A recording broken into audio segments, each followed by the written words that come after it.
Hello folks, so we're looking at the NASDAQ here.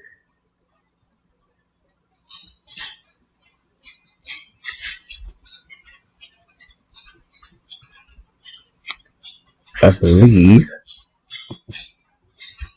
if we look at the 1 minute chart here,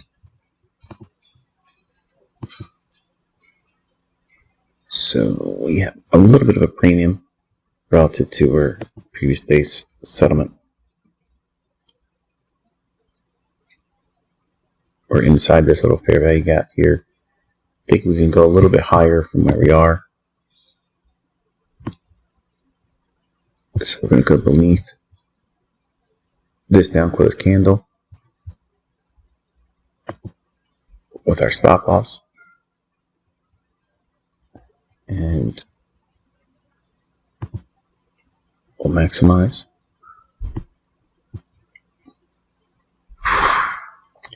Here the puppies shaking their ears.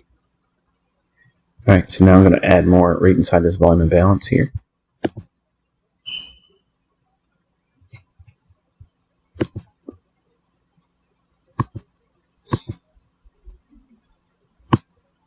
So you can see that here. Now the draw is right here. So this is micro-scalping. This is what funded account companies don't want you doing. You can't be in here making money. It's unprofitable for us. Oh, the old troublemakers back at it again. Alright, you see that down close candle right there and the volume imbalance? And this volume imbalance. There's a reason enough for those things to draw price back down inside this order block. So we'll note that one. In the event that it goes back there, we'll say, hypothetically, we would add one more, but I'm at the maximum for my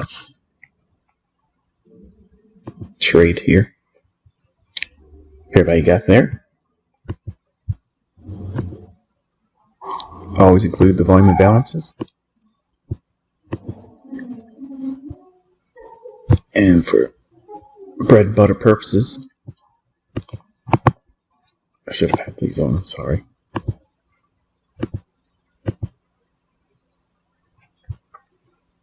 The buy side resting just above that.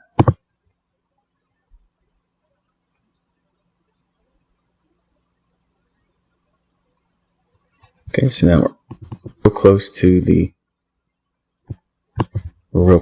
the target. This stop should be covering costs. And boom, just like that. Pretty fun, pretty fun. Alright, so we have a volume imbalance. We've already traded back up into that a couple times, so I'm going to actually put a limit order in there to see if I can capture another run.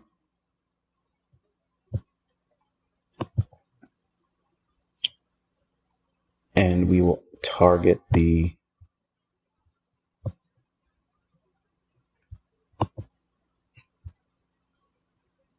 daily fair value gap here.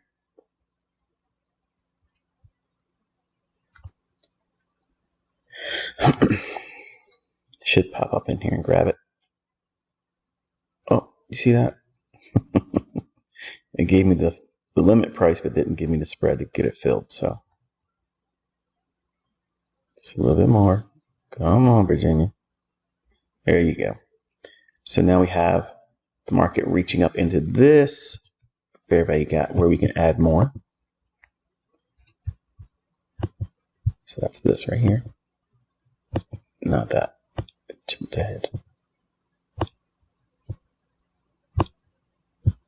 Okay, and highlight that. Let's label it as it is an ICT bearish fair value gap.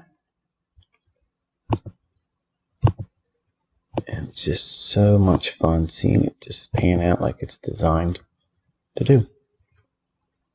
It's also seeing how the order block that we mentioned over here how that becomes an inversion level right there. You see that? Clever, ICT, clever. I know, I know. So we can now change this to top right.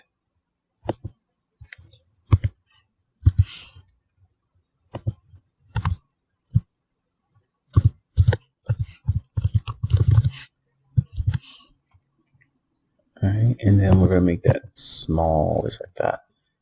Elongate this, get this out of the way. And drag this out over here, and then we can color that. Color that makes sense. There, and we're going to put that in the front so you can see it better. We can drag this back over here. Now there's liquidity here. There's inefficiency in this, and there's a lot of order flow that worked around here. The main thing is that order flow did not come back and touch the daily fair value gap high. So that's the reason why I'm drawing my limit order just below the bodies of these candles, because it may not even touch the daily fair value gap high again. See the volume imbalance in here? Trading into it now, right there. That.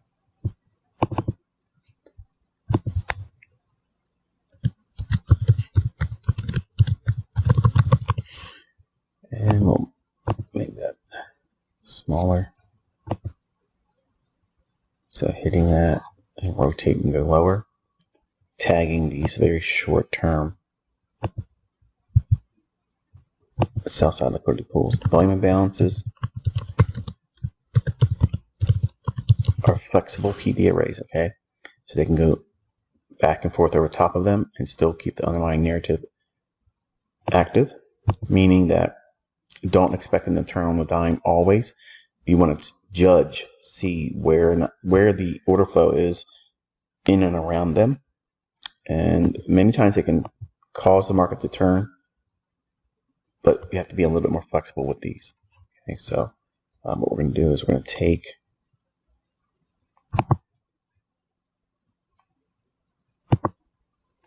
five off just below here and right inside this inefficiency. So between this candle's high, the candle's low, there's reason to take profit. We have to reduce our risk, cover costs. Okay. Commission costs are around $10. That's with fees and everything else per contract. So here comes the first partial coming off.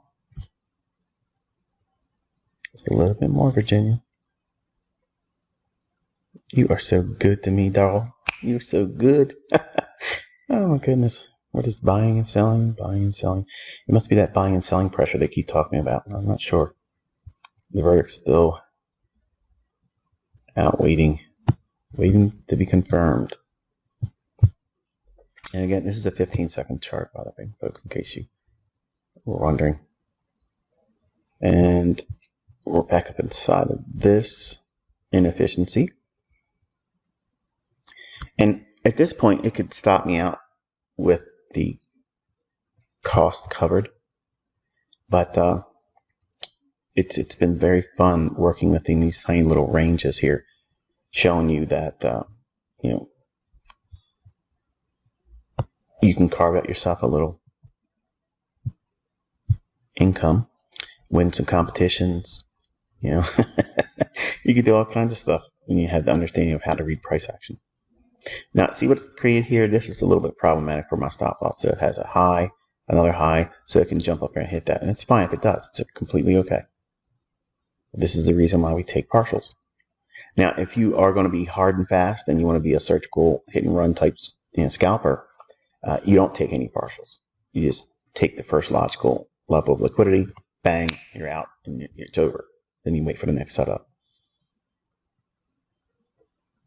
But here, I just want to see if we have a little bit of juice in this lemon to get us down into another attempt to get that daily fair value gap. That's what this little blue shaded area is down here.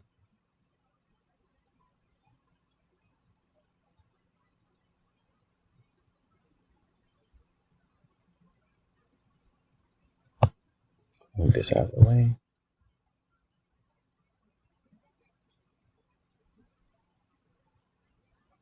So you can trade without a bias. You can trade the liquidity that's available intraday, and you can drop down into a very small time frame and work with a very small range and do very, very well.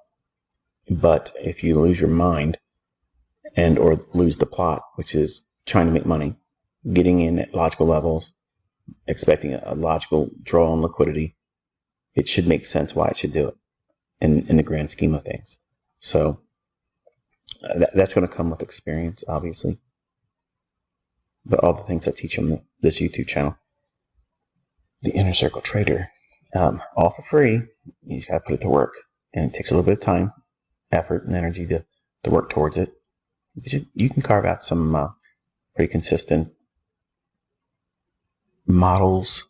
Here's the stop, and that's fine. That's fine.